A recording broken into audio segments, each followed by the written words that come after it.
Bonjour à tous et bienvenue dans cette nouvelle vidéo MAMS. Alors aujourd'hui, je vais vous parler de mon deuxième pays, la Norvège. Car il y a eu un espèce de petit couacounet, mais un petit couacounet léger, léger, léger pour ce pays qui est quand même le PIB le plus élevé au monde. Oui, vous avez bien entendu, au monde. Ce tout petit pays minuscule vers lequel je vais très certainement retourner si ça s'améliore pas en France. En tout cas, c'est un article de BFM Business qui a relevé ce petit point de détail. Et quand on parle de petit point de détail, c'est 92 millions de dollars.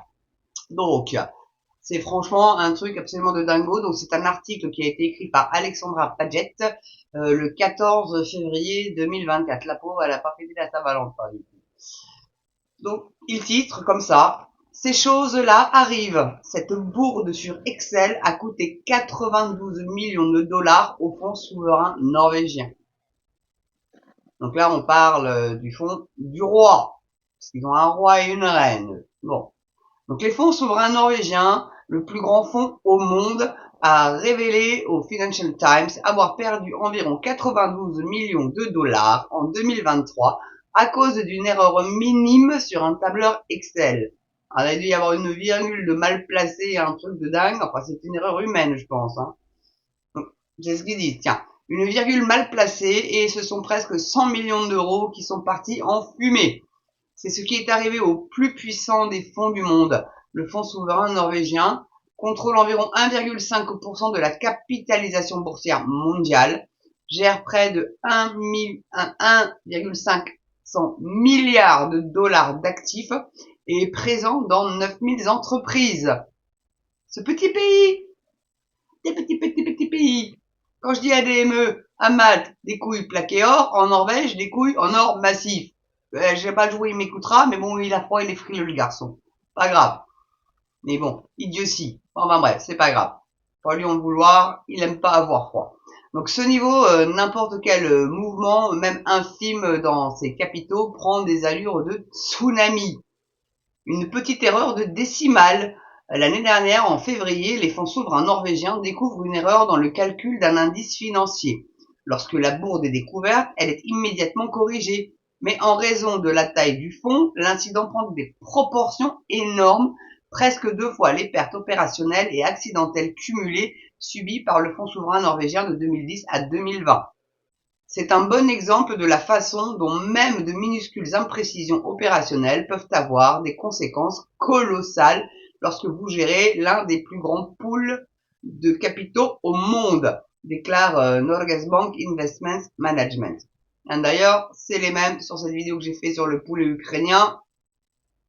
Ils y sont aussi. Donc est-ce que c'est lié? J'en sais rien. Je vais pas extrapoler, je sais pas. Donc évidemment, les équipes en ont eu des sueurs froides. L'erreur est immédiatement réparée, mais le mal est fait. Les fonds en profitent pour revoir ces procédures pour que cela n'arrive plus. Bah tu m'étonnes. Sérieusement quoi.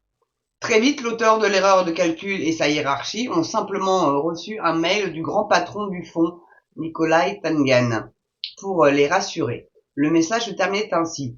Ces choses-là arrivent, vous êtes à la fois super professionnel et vous contribuez au succès de l'entreprise. Ne laissez pas cela gâcher votre week-end en avant et haut les cœurs. Donc, comme quoi ils peuvent se permettre, la Norvège peut se permettre de perdre pour une simple petite virgule sur un tableau Excel 92 millions de dollars. Imaginez-vous les fonds de ce pays. C'est absolument dingo. Donc c'est une vidéo assez courte, mais franchement, donc peut-être que ça peut arriver aussi à nos chers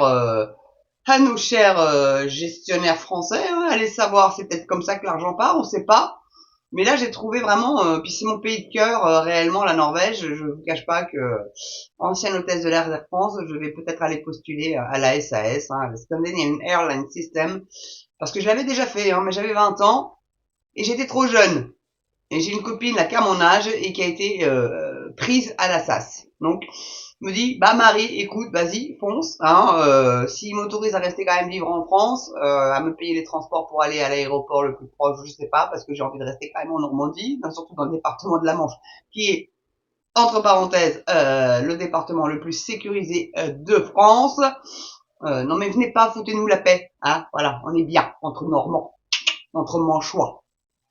On dit pas des Manchots, on dit des Manchois, voilà. Non mais vraiment, c'est un département extraordinaire. Je peux vous garantir que quand vous passez devant le juge, là il n'y a pas de complaisance, c'est la tôle directe si le délit mérite de la tôle. Ils appliquent la loi à la lettre, voilà. Donc voilà. Bon, petite parenthèse fermée. Merci d'avoir regardé cette vidéo. N'oubliez pas, bien évidemment, l'abonnement, le pouce, la cloche pour être notifié de la prochaine vidéo. Puis bonne journée, bonne soirée selon l'heure à laquelle vous la regardez, bien évidemment. Portez-vous bien, prenez soin de vous. Et moi je vous dis à très bientôt pour une prochaine vidéo, Mams. À ciao.